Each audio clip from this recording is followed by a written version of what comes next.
In 1945, the world celebrated the fall of Nazi Germany. The swastika was torn down. The war criminals were to face justice. But, in the shadows, a secret deal was struck. Instead of punishment, more than 1,600 Nazi scientists, engineers, and doctors were given new names, new homes, and American citizenship. These were not just men of science. Many had built Hitler's weapons of terror. Some had overseen slave labor camps. Others had experimented on human beings.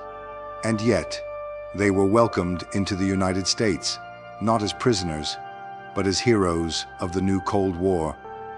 This is the untold story of Operation Paperclip, the secret program that brought the Nazi war machine into the heart of America.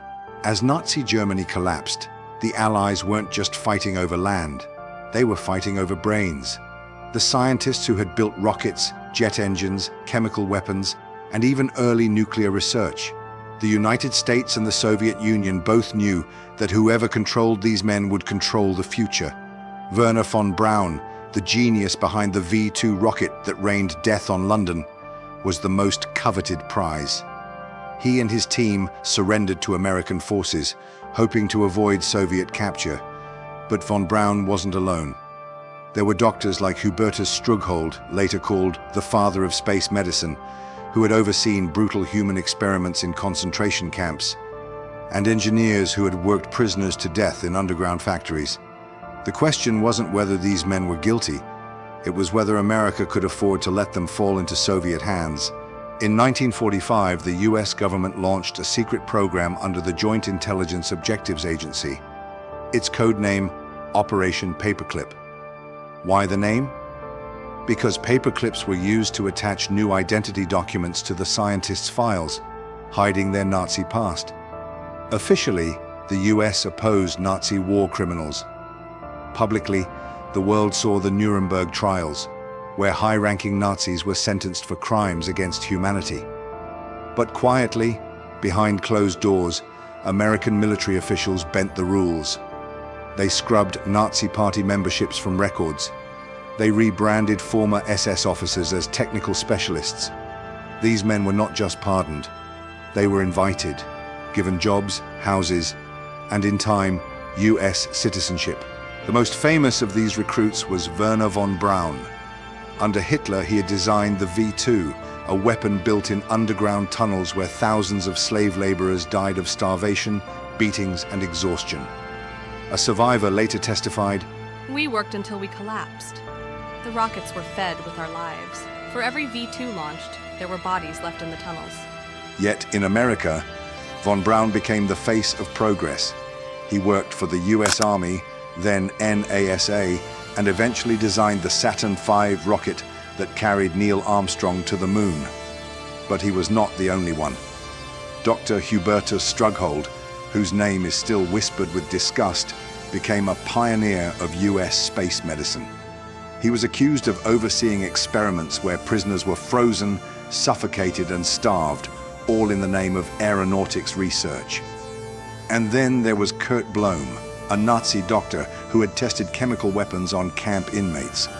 The US dropped all charges against him because his knowledge was deemed useful in the new age of biological warfare. Why would America do this? The answer lies in fear. The Cold War had begun. The Soviet Union was advancing fast in rocket science, nuclear weapons, and space exploration. To US officials, it was simple. The moral cost of hiring Nazis was less dangerous than falling behind the Soviets. General Eisenhower himself authorized the program. Later, President Truman signed off on it, though he insisted that no one with Nazi ties should be included. His orders were ignored, files were altered, histories rewritten. The United States gambled that the crimes of yesterday would be forgotten in exchange for the power of tomorrow. But not everyone could forget. For the survivors of the Holocaust, the revelation was a second betrayal. "The men who destroyed our families were given new lives," said Esther Klein, a Jewish survivor. "They took my father's watch, my mother's ring, and then America gave them medals." To them, Operation Paperclip was not just a secret program, it was an open wound. A reminder that justice was sacrificed on the altar of Cold War rivalry. Did Operation Paperclip succeed? From a scientific perspective, yes. America's missile programs, space exploration, and even aspects of medical research were accelerated by these men. Without von Braun, the United States might never have beaten the Soviets to the moon. But at what cost? By erasing their crimes, the US rewrote history. Men who should have faced justice were instead celebrated. Their victims were silenced. And the truth? It stayed buried for decades, until declassified files and relentless researchers revealed the full story. Operation Paperclip was more than a recruitment program. It was a bargain with darkness, a trade where justice was the price and power was the prize. It forces us to ask, was the moon landing built not just on American ingenuity, but also on the silence of forgotten victims?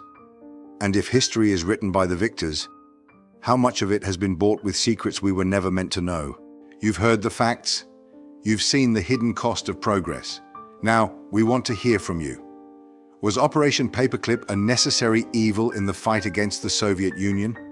Or was it a betrayal of justice that should never have been allowed? Tell us in the comments below. And if you want more hidden truths from the shadows of World War II, subscribe to the Time Navigator. Because history isn't just about the past, it's about the secrets that still shape our present. But not everyone could forget. For the survivors of the Holocaust, the revelation was a second betrayal.